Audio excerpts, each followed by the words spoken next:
자, 신약성경 두 번째 책 마가복음 9장의 말씀입니다. 신약성경 68페이지 마가복음 9장 1절에서 8절까지의 말씀입니다. 우리가 보통 변화산 사건으로 알고 있는 그런 내용이죠. 우리 마가복음 9장 1절에서 8절까지 함께 보도록 하겠습니다. 1절부터 읽습니다. 시작. 또 그들에게 이르시되 내가 진실로 너희에게 이르노니 여기 서 있는 사람 중에는 죽기 전에 하나님의 나라가 권능으로 임하는 것을 볼 자들도 있느니라 하시니라. 엿새 후에 예수께서 베드로와 야고보와 요한을 데리시고 따로 높은 산에 올라가셨더니 그들 앞에서 변형되사 그 옷이 광채가 나며 세상에서 빨래하는 자가 그렇게 희게 할 수 없을 만큼 매우 희어졌더라. 이에 엘리야가 모세와 함께 그들에게 나타나 예수와 더불어 말하거늘 베드로가 예수께 고하되 랍비여 우리가 여기 있는 것이 좋사오니 우리가 초막 셋을 짓되 하나는 주를 위하여 하나는 모세를 위하여 하나는 엘리야를 위하여 하사이다 하니 이는 그들이 몹시 무서워하므로 그가 무슨 말을 할지 알지 못함이더라. 마침 구름이 와서 그들을 덮으며 구름 속에서 소리가 나되 이는 내 사랑하는 아들이니 너희는 그의 말을 들으라 하는지라. 문득 둘러보니 아무도 보이지 아니하고 오직 예수와 자기들 뿐이었더라. 하나님의 말씀입니다. 아멘. 자, 이 마가복음을 기록한 마가는 베드로와 또 바울과도 관련이 있죠. 특별히 말년에는 베드로의 수행 비서로 사역을 했다 그렇게 알려져 있습니다. 그래서 마가복음은 실제로는 마가가 기록했지만 마가는 12제자 중에 속해 있지 않죠. 베드로가 이야기해 준 것을 아마 정리해서 마가가 기록을 했을 것이다. 그래서 실제 글을 쓴 사람은 마가지만 이 모든 내용은 아마 베드로가 다 알려준 내용일 것이다. 그렇게 우리가 추측을 합니다. 자, 그런 점에서 이 마가복음은 구조가 너무너무 단순해요. 그 16장으로 되어 있잖아요. 근데 마가복음은 딱 8장에서 나누어집니다. 8장에 보면은 베드로가 너희는 나를 누구라 하느냐 예수님께서 물어보셨을 때 주는 그리스도이십니다. 이렇게 고백을 해요. 이 주는 그리스도이십니다라는 고백이 어떻게 보면 마가복음을 둘로 나누어요. 이 고백이 있기까지의 내용이 1장서부터 8장이에요. 그리고 이 고백 후에 있었던 일이 이제 9장부터 16장인데, 그래서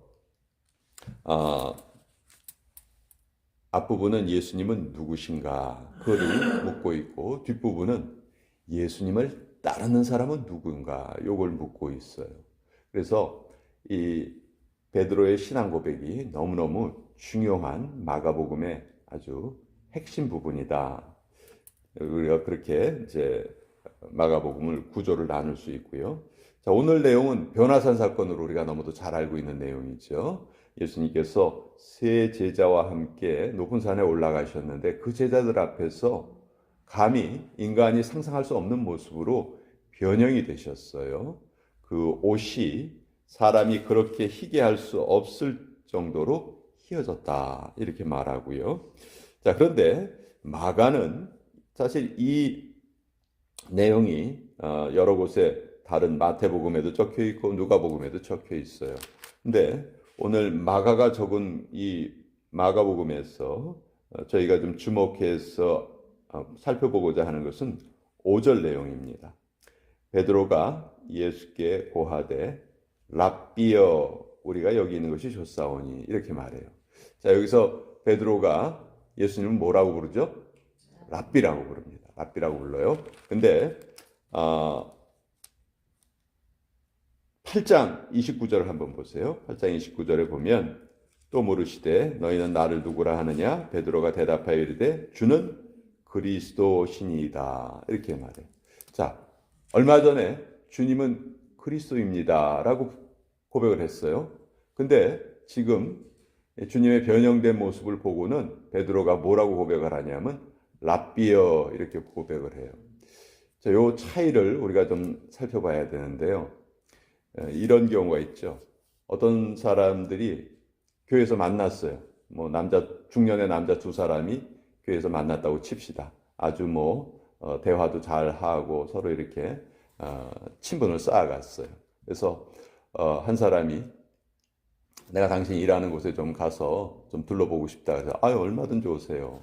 그래서 가서 만났더니 자기가 생각했던 것보다 이 B라는 사람이 너무너무 대단한 사람인 거예요. 가서 봤더니 그냥 자기하고 같은 급인 줄 알았더니 정말 어마어마한 그런 지위를 가지고 있는 사람이라는 것을 알게 됐다라고 생각을 해봅시다. 그러면 A와 B가 그것을 알기 전에는 아주 아무런 꺼리낌이 없이 잘 지내다가 그 실체를 알고 나면은 갑자기 관계가 어색해지는 경우가 있어요. 이 사람이 너무 대단한 사람인데 나하고는 같은 급이 아닌 것 같은데 하면서 좀 관계가 어색해지는 경우가 있을 수가 있거든요. 그런 비슷한 상황이 그것과 같은 건 아니지만 비슷한 상황이 제자들과 예수님 사이에 이제 생기게 된 거예요. 자, 예수님이 변화산에서의 모습을 변화시키기 전에는 그냥 제자들이 특히 베드로가 주는 그리스도십니다 이렇게 고백을 했어요.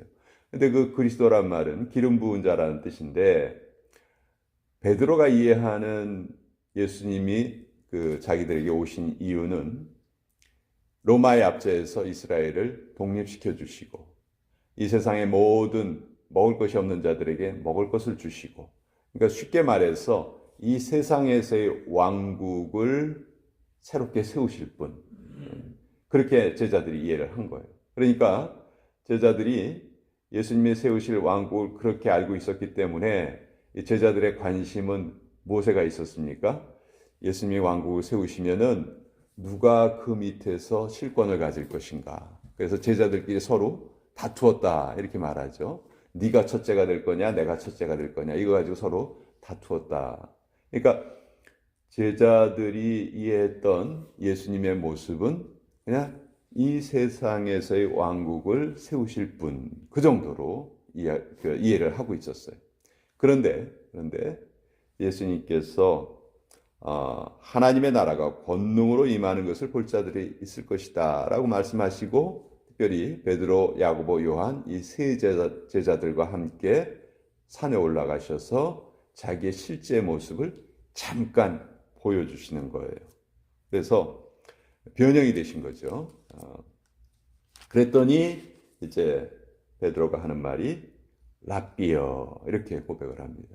이 랍비라는 말은 선생이여, 선생님이여 그런 뜻인데 유대인들이 좀 지위가 높은 사람 이런 사람을 부르는 말이에요. 그러니까 그리스도라고 고백했던 베드로가 랍비라는 말로 갑자기 말을 바꿔요. 무슨 얘기냐 하면 내가 알던 예수님이 아니네. 그냥 우리는 좀 따라다니면 뭔가 좀 떡고물이 좀 떨어질까 해서 열심히 따라다녔는데 이거 보니까 완전히 우리하고 급이 다른 분이네 라는 것을 깨닫게 된 거예요. 그래서 베드로가 갑자기 예수님과의 관계가 어색해져 버립니다. 그러니까 예수님을 부르는 호칭이 달라진 거예요. 랍비라는 호칭으로 바꾼 거죠. 여러분, 사실 예수님께서 이 세상에서 제일 친하게 지냈던 사람들이 있다면 누굴까요? 12제자죠. 그렇죠? 12제자는 예수님과 함께 같이 생활을 했으니까 속속들이 서로를 잘 알고 있었을 것이고 가장 친했을 거예요. 그 12명 중에서도 누구예요? 또 세 사람을 예수님께서는 아주 좀 가까이 지내게 하셨죠. 기적의 현장에 많이 데리고 다니셨어요. 베드로, 야고보, 요한. 또 그 중에서도 또 한 사람을 꼽으라 하면 베드로를 꼽을 수 있겠죠. 근데 그 베드로마저도 실제 예수님의 모습에는 관심이 없었다는 거예요. 이건 정말 중요한 메시지인데요. 우리가 열심히 신앙생활 해요. 열심히 신앙생활 합니다. 이렇게 아침마다 모여서 예배드리고 기도하고 해요. 근데 이렇게 하면서도 우리의 신앙의 목적이 이 세상 일에만 맞춰져 있다면 우리는 변화산의 모습을 보기 전에 베드로와 똑같은 거예요. 예수님의 실체를 사실 우리는 잘 알고 있다고 하면서도 사실은 모르고 있을 수 있다는 것이지. 그래서 예수님이 말씀하시는 하나님 나라와 우리가 생각하는 하나님 나라가 이게 같아져야 되거든요. 이것이 저는 신앙의 핵심이라고 생각해요. 우리는 계속해서 이 세상에서의 편안한 삶, 육신의 정욕, 안목의 정욕, 이생의 자랑, 말은 그렇게 안 하지만 우리가 추구하는 것이 거기에 초점이 맞춰져 있는 경우가 많아요. 그것은 바른 신앙이 아니다. 진짜 바른 신앙은 하나님 나라를 위해서 우리가 사용되는 것이 우리의 신앙의 목적이 되어야 되는데 그 부분을 오늘 이 마가복음의 랍비라는 단어를 통해서 우리가 좀 생각을 해볼 수 있습니다. 이때 예수님이 변화되신 모습에 베드로가 뭐라고 말을 하는데 자기가 무슨 말을 하는지도 몰라요. 초막 셋을 짓되 하나는 주를 위하여, 하나는 모세를 위하여, 하나는 엘리야를 위하여 하사이다. 6절에 보시면 이는 그들이 몹시 무서워함으로 그가 무슨 말을 할지 알지 못함이더라. 아까도 말씀드린 것처럼 이런 내용은 마가가 옆에서 본 게 아니거든요. 마가는 이 자리에 있지도 않았어요. 그러니까 이런 내용은 누가 알려준 걸까요? 마가에게 베드로가 스스로 알려준 것이겠죠. 내가 그때 무슨 말을 할지도 몰랐고 너무 무서워서 그냥 내 입에서 나오는 대로 말을 했는데 그 엉뚱한 말이 나왔어. 그 엉뚱한 말이 뭐냐면 초막 셋을 짓겠습니다. 하나는 예수님을 위해서, 하나는 모세를 위해서, 하나는 엘리야를 위해서 짓겠습니다. 자, 여기 모세하고 엘리야가 등장을 해요. 모세는 구약성경에서 뭘 대표하고 있죠? 율법을 대표하죠. 엘리야는 구약성경에서 누굴 대표하죠? 선지자를 대표하죠. 그래서 구약성경을 율법과 선지 이렇게 말하기도 해요. 구약성경 전체의 내용을 요약하면 율법과 선지, 그러니까 모세와 엘리야죠. 그러니까 지금 베드로는 예수님을 모세, 엘리야, 예수님을 동급으로 놓고 있죠. 그렇죠? 그냥 뭐 유대인들에게 모세나 엘리야는 정말 위대한 인물이니까 예수님도 그 정도로 위대한 분, 그렇게만 생각하고 있는 거예요. 그런데 7절에 보시면 구름이 나타납니다. 구름이 그들을 덮으셨죠. 구름은 성경에서 보면 하나님의 임재의 상징이에요. 구름이 나타났다는 것은 하나님이 임재하셨다 그런 뜻이에요. 그리고 소리가 들립니다. 이는 내 사랑하는 아들이니 너희는 그의 말을 들으라.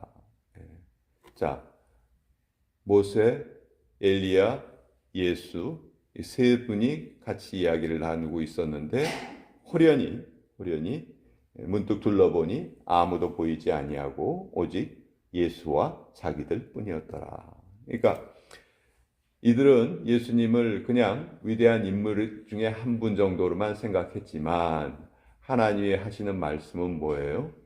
내 아들 예수는 너희가 생각하는 모세나 엘리야하고도 급이 다른 존재다. 그러니까 아무리 위대한 사람이라 할지라도 사실은 피조물이잖아요. 그렇죠? 근데 예수님은 피조물이에요, 창조주예요. 예수님은 창조주이시잖아요. 그러니까 그런 차이가 있다는 것이죠. 그래서 여기에서 이제 예수님은 본인의 모습을 세 명의 제자들에게 잘 나타내 주십니다.